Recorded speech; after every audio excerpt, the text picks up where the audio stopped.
Hello, human podcast listeners. Y'all, my stats say there are so many of you, and it just blows my mind. Please let me know if you listen to this podcast. Come post on my Facebook wall or my Instagram wall or an email. Tell me that you listen to this podcast. I don't know if any of you guys study what's that called? Human design, but I'm a manifesting generator, and manifesting generators do well responding. So I am playing over at TikTok a lot, where I have a lot more engagement with people and people are asking questions, those kind of things. So I love to hear if you're listening. It helps me, it actually helps me create. So today I want to share a little ADHD update. This is kind of personal, and it's a behind the scenes episode of, being a small business owner, being a coaching practice owner who is also navigating the wild edges of being human. That's what this podcast is about. And many of you know the diagnosis of my ADHD over 18 months ago, and just the acclimation to that, both education, identity, meds, the support I need has been way different journey than I ever imagined. Like, the diagnosis label is one thing, and then the aftermath is interesting. So I'm going to share. I will say I wrote this last night, and this morning I woke up feeling more me than I have in a really long time. But here's a little ADHD update. I am fully supported and need no advice. I share because dozens of people have shared with me privately how much my often out loud journey makes their silent one more doable. I've been doing some medicine adjustments over the summer with my psychiatrist. Last month was lots of what I call jumping bean brains and pretty unregulated. It was hard and frustrating for me. And recently I started a new medication. We switched to an entirely to medication class. I very specifically don't tell you what medicines, because I just don't want to influence anybody that way. I am not sharing ADD information as a professional ADD person. Please seek out your doctor, your ADHD trained therapist, etc. But I did switch meds last week, and so far things are tremendously better. I was diagnosed in March 2022, and I am just now getting this piece. My brain and her very specific abilities and disabilities, these invisible things my brain can and cannot do, and the invisible ways my brain chokes and sputters at the worst time.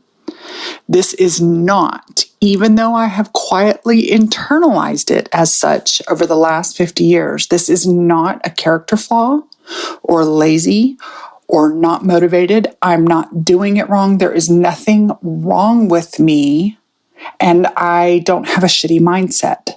This is not something personal development, personal growth cannot change the way my executive function dysfunctions at times. ADD is an executive function disorder that affects mental, physical, and emotional regulation and control. The good parts of ADHD brain feel amazing, but the invisible hard parts are frankly devastating to relationships, results, and our internal identities. I am still untangling these old identity structures. I just sent an email to my psychiatrist. She was asking me some questions, and it was kind of a review of some things I see about myself. And I see a lifetime of unconscious masking, both masking ADHD, but masking from the societal and religious pressures I grew up in, like the pressure to be a good girl and honestly, all the trauma that was caused by that. But because it didn't look like after school special trauma, I didn't realize that it was traumatic. I do now. Anyways, I'm still untangling my identity. It's an interesting journey. I have ugly snot cried in every coaching and every therapy and every psychiatrist, my med management session I've had in July and August. And those tears have felt like a much needed release of stored pain. I told somebody I'm working with, I feel like my tears are actually younger parts of me crying. I feel like a lot of the times when I have released a lot of this, it's younger pain being released. And so I just really honor my willingness to release and cry about a lot of this stuff. And I have hope. Sometimes I do kind of like, I wish I could go back before I knew. Maybe I should go off all meds. Maybe I should pretend like I don't know because I notice that parts of me are wanting certainty. And I know for certain that depression due to no dopamine is not okay for me. I do realize, and y'all, I have tons of content in this podcast about struggling with depression. And I very clearly and adamantly see that it was not necessarily clinical depression. It was depression caused by the lack of dopamine and ADD masking. So I do have hope. I have done a lifetime of inner work, and honestly, it would be nice if my brain slowed down a bit more. If one more person suggests meditation, like it's that easy, I just might have some impulse dysfunction and get, I used a different word in my writing, but I'll just say aggressive. I am keenly aware that I think too much and do not need another human being to point it out. I just don't need it. Do you think that those of us who struggle with meditation and struggle with attention and regulation and overthinking and overfeeling do you think we wake up and decide to try to be that abusive to ourselves? We don't. I am currently working on figuring out what external support and systems help me best. And I think this is so fascinating because in my little Wednesday morning dissertation that I gave to my psychiatrist, I was able to see like, oh, here's all the things that contributed to this and this and this and this, like see all the places where the trauma and the masking impact my behavior today. And one of the things in my identity that I subconsciously internalized was being hyper independent and not being needy and not allowing myself to have needs. Part of that also comes from being an adult child of alcoholics. So I am paying attention to like, oh, what support and help do I need? What external support, right? Because a lot of this is not going to be, quote, fixed with internal work. And y'all know I love some internal work. And I'm allowed standard operating procedures to support my nervous system and my ADHD brain. Much of this I have set up over the years automatically. See my podcast on nurturing practices.